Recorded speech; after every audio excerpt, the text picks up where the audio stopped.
आप बड़ी देर से पद के माध्यम से, प्रवचन के माध्यम से अपने जीवन जीने की कला सीख रहे। सद्गुरु का ज्ञान हमारे जीवन में ज़रूरी है। वैसे इस संसार में सबको ज्ञान तो हो नहीं सकता है, क्योंकि कुछ जीव पास में बस रहे हैं और उनका मन सत्संग में आने को नहीं होता है, और वे आ भी गए हैं तो वे कहते हैं कि मन ना पता का कहिए सत्संग में। ऐसे उनके कर्म हैं कि सच्ची बात के लिए जगह नहीं है अंदर। तुलसी पहले पुण्य बिन हर चर्चा न सुहाए, और कहोंगे के लर मरे कह घर खूँ उठ जाए। इस सत्संग रूपी सरोवर पे के पार पे जो जीव हंस रूप हैं, जिनके अंदर भक्ति की रेखा है, वो अपना किराया खर्च करके, समय कीमती खर्च करके और यहाँ आ रहे हैं, प्रसाद चढ़ा रहे हैं, संतों की वाणी सुन रहे हैं। उनका ही जीवन धन्य है और कृतार्थ है। जब हम सद्गुरु के शरण में आते हैं तो अपने जीवन का हम फर्ज सीख लेते हैं कि पत्नी का पति के प्रति क्या फर्ज है, बहू का सास के प्रति क्या फर्ज है, बाप का बेटा के प्रति क्या फर्ज है, भाई भाई का क्या फर्ज है। और जब तक हम सूना जीवन जीते हैं तब तक हमारी दृष्टि पैसे के पास जाती है, और पैसे के लोगों में बड़े बड़े अधर्म, बड़े बड़े कुकर्म हो रहे हैं। भाई को भाई नहीं चाह रहा है, पत्नी भी कुच्चा कर रही है। हमने ऐसे ऐसे परिवार देखे हैं कि घर में अकेला है और उसके जेठानी नहीं है, दौरानी नहीं है, फिर भी आदतें मजबूर है और वो कुच्चा कर रही है। तब हम सोचते हैं कि ये आदमी के स्वभाव होते हैं, और स्वभाव का बदलाव सत्संग में होता है। बाबा तुलसीदास गवाही देते हैं, बिना सत्संग विवेक न होई। विवेक तो है, लेकिन चालाक बुद्धि है, स्वार्थ बुद्धि है। उस बुद्धि का सुधार और सत्संग में आकर होता है।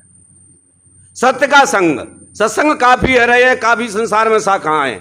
ऐसी ऐसे बंधन अपने के गुरु कह देगा फलाने दूसरे के सत्संग मन जाइयो, लेकिन जो आध्यात्मिक गुरु होते हैं वो कहते हैं सत्संग किसी का भी कहीं हो, आप गुरुमुख हो, वहां पहुंचो तो जरूर आप कुछ न कुछ लेके आएंगे। क्यों कि ये मन ऐसा बलवान है कि ये बिना सिखाए इसमें अधर्म आ जाते हैं। बुराई, झूठ, कपट, चोरी, तमाम छल कपट इसके अंदर आ जाते हैं। इसकी सफाई सत्संग से होती है। और जहां संत अपने जीवन पर बोलते हैं, वो दूसरे की बात नहीं कहते हैं, तो उनका सुख उनके साथ है। सुख कहीं बाहर नहीं है, बाजार में नहीं मिलता है, और कहीं सुख किसी बाड़ी में नहीं होता है। सुख है तो अपने अंदर है, लेकिन हमारी दृष्टि अज्ञान बस बाहर की तरफ दौड़ लगा रही है। बढ़िया पचखने महल हों, कार हों, और आदमी इतना अभिमान में आ जाता है कि रोंदता चला जाता है गरीब गुरबाओं के लिए।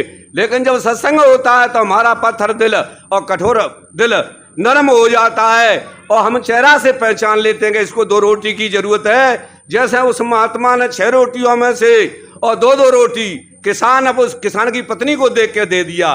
वो समझ गए कि ये भी परेशान है, इनको भोजन नहीं मिला है, गरीब में गुजर कर रहे हैं। इसी तरीका से हमारी बुद्धि निर्मल न होगी तब तक हम अपना फर्ज, अपना कर्तव्य नहीं निभा सकते हैं। चाहे हम कितनी भी संपत्ति के मालिक हों, गरीबी हो, लेकिन पत्नी शुद्ध हो, पत्नी पति को देवता रूप में समझे, कटु वचन नहीं कहे, तो गरीबी आराम से कट जाएगी। अमीरी हो और पत्नी का स्वभाव खराब है, तो वो कहता है कि मैं होटल में खाना खा लूं और अपनी ड्यूटी पे चला जाऊं, घर नहीं जाऊं।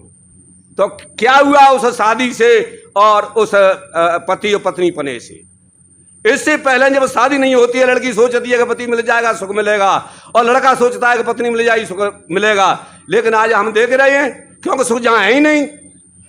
धरी कहूँ ढूंढे कहूँ कैसे लागे हाथ, और जो तो तब लागेगी तब भेदी ले लो साथ।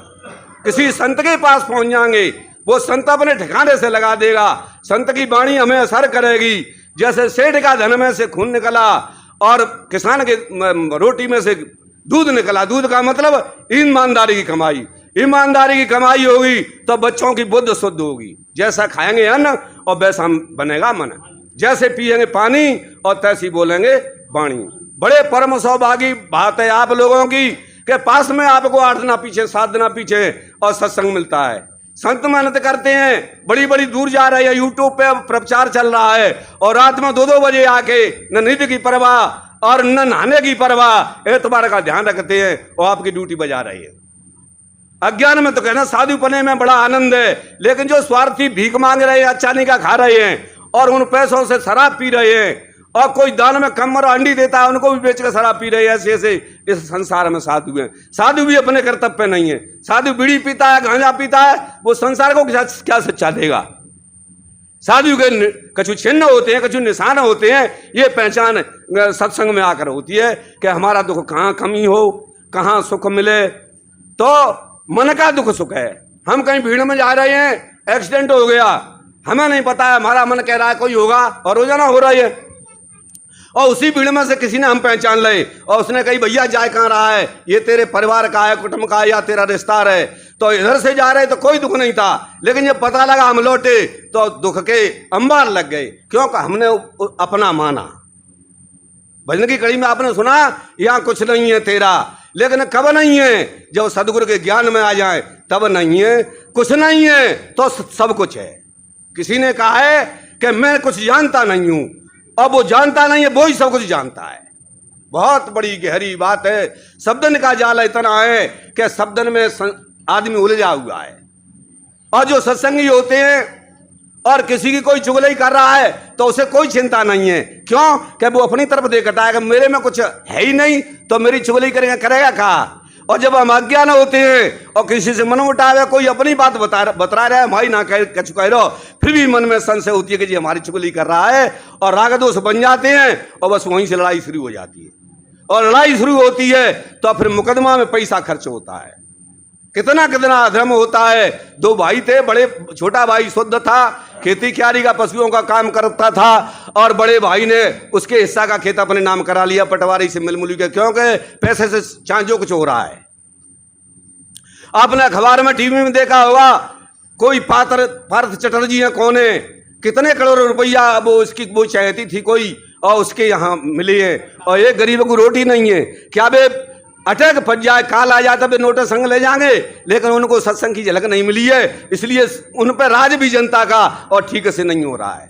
सत्संग सुनेगा वही जनता की सेवा कर पाएगा, और नहीं तो भ्रष्टाचार हो रहा है इस दुनिया में, इसलिए गरीब गरीब होता जा रहा है और अमीर अमीर होता जा रहा है।